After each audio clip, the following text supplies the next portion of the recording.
Welcome to our first ever episode of Heat Check, our weekly segment where we go over the hottest takes in wrestling over this past week. And today's first episode is going to go over the weekend that was Money in the Bank, Worlds Collide. And if you want your hot take to be shown on screen, join us on Facebook or Instagram and share your hottest take in the wrestling world. So let's get into it. And Derek LeBlanc here says, apparently me being happy about Truth being back is a hot take because according to the IWC, I should be angry at WWE for checks notes, listening to their fan base and giving a beloved talent his job back. Regardless if it was a work or a shoot or a work shoot or he really did get fired or non-renewed and then he comes back, regardless of how it happened, if it was a work, if it was a shoot, I'm just happy R-Truth is back, or in this case, Ron Killings. I'm glad he's back. Regardless if it was storyline or the fans wished him back, regardless of all that, we are happy that he has his job back. He's going to be hopefully on WWE TV in a more showcase manner as opposed to the way he was before. He was probably used maybe like a couple seconds a week, couple seconds every 2 to 3, 4 weeks.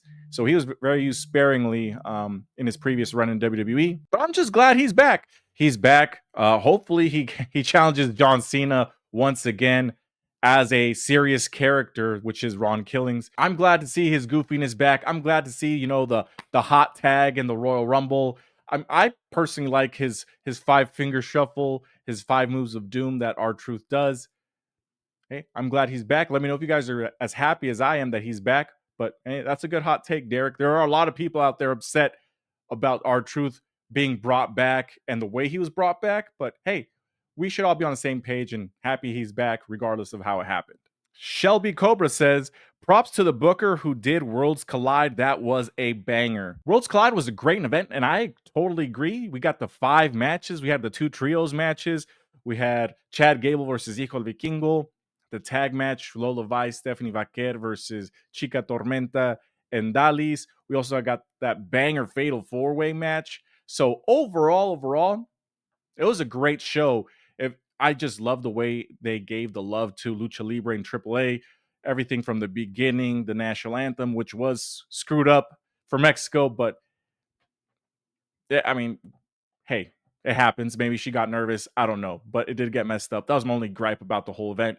But just the video packages between the matches, just showing the story of Lucha Libre, what Lucha Libre is, the story of how AAA came to be, the story of the original Worlds Collide.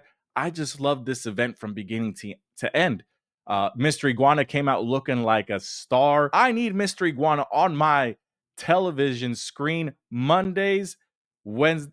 So Mondays, Monday Night Raw. I need to see him on NXT. I need to see him on Friday Night SmackDown. Hey, I need to see Mr. Iguana on TNA. I need to see him on my TV show, on my TV screen as much as possible because that man's got the ring skills. He's got the character. Yes, guys, it's extremely marketable.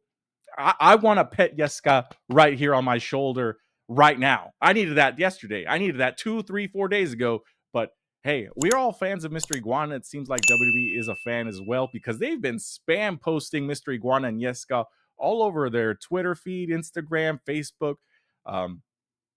Hey, the sky is the limit for Mr. Iguana, and that's pretty much what everybody's talking about over this weekend is just Mr. Iguana. But that does not, let's not let Mr. Iguana outshine just everything else we saw. We saw Chad Gable throw down a banger with Hijo del Vikingo, which in my opinion was one of the best matches I've ever seen from him. I know we saw him in AEW and called me a tribalist, a hater. I enjoyed this match a lot more than I did that one. That one just seemed like he was spamming his entire move set versus Kenny Omega in an athletic showcase. And this one was over here. We did see some of his famous moves. We saw it more storyline based than just Chad Gable. Just great wrestler, man. We cannot give him enough credit for the work he's doing in WWE as El Grande Americano and Chad Gable. So props to Chad Gable because this was a good match. That LA Knight should not have won the Money in the Bank match. He did not win, so I'm glad he didn't win. So, I mean, that's not really a hot take. I mean, I'm glad I'm assuming you're glad he didn't win. He didn't win. I didn't think he was going to win. It was pretty much obvious that Seth Rollins was going to win, but hey, That's your hot take. I'm reacting to it. So, hey, what it is, what it is. Cameron Willis says, give Mr. Iguana every title. He doesn't need every title, but I get what you're saying. He is over, like I said earlier before. The fans want Mr. Iguana, and damn it, WWE, you need to give them Mr. Iguana. And yes, Scott. Hey, I need to see them today. I need to see them on Monday Night Raw. I need to see them every show possible going forward. Spam post them. Spam him. Use them because that's what the fans want right now. So use them. James Finley says Naomi in the bank is going to be a wild ride and Seth cashes in sooner than later. I can see this. I mean, first of all, let's talk about Seth Rollins. He can cash in whenever he wants. He's probably going to win. He's got the help. He's got two big beasts helping him right now. So I probably see him cashing in sooner rather than later to take the title specifically off of Jey Uso. I don't think he's going to take the title away from John Cena. Moving forward, that's probably what the story is going to be. Naomi, I love that she won the Money in the Bank. There's so many ways the storyline can go. She's feuding with Jade Cargill and Bianca Belair. You could kind of see her having a feud with Nia Jax as well. You have her with a feud with Tiffany Stratton. You have a built-in feud with a lot of people that you could possibly do with her. So, hey, as a wrestling fan, that's what you want. You want unpredictability. So we do get that. You get to see a boatload of foreshadowing for a bunch of matches that she can have in the future. And as a wrestling fan, we love that. We love matches. We love storytelling. So WWE is giving us a lot of that with a potential Naomi World Championship reign here. So I could see her cashing in months and months and months down the road and just teasing this potential cash in. Antonio Fry says, women's match was better than the men's. Worlds Collide was better than Money in the Bank. Logan Paul isn't great. He did one cool move and it wasn't a work. So he's got a lot of hot takes.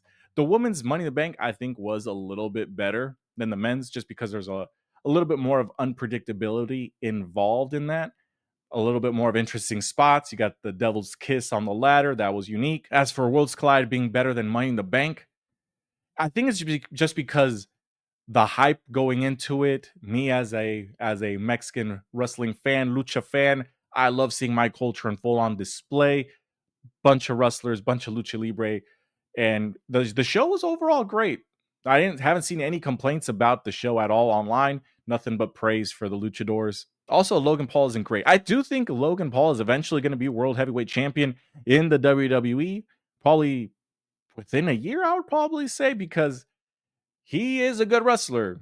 Regardless of what you think, he may not be what you want as a wrestler, but that's the gimmick. He's a hated social media star that is making his way into WWE. You're supposed to hate him. That's part of the story going forward. But I do expect him to win the championship and just get everybody riled up and hate the business, but they're going to keep watching, right? That's the thing. But if you enjoyed this episode of Heat Check, we will be back next week with another episode. But do think about subscribing, giving this video a like. We also go live on live stream here on YouTube Mondays, Wednesdays, Fridays, and after every PLE.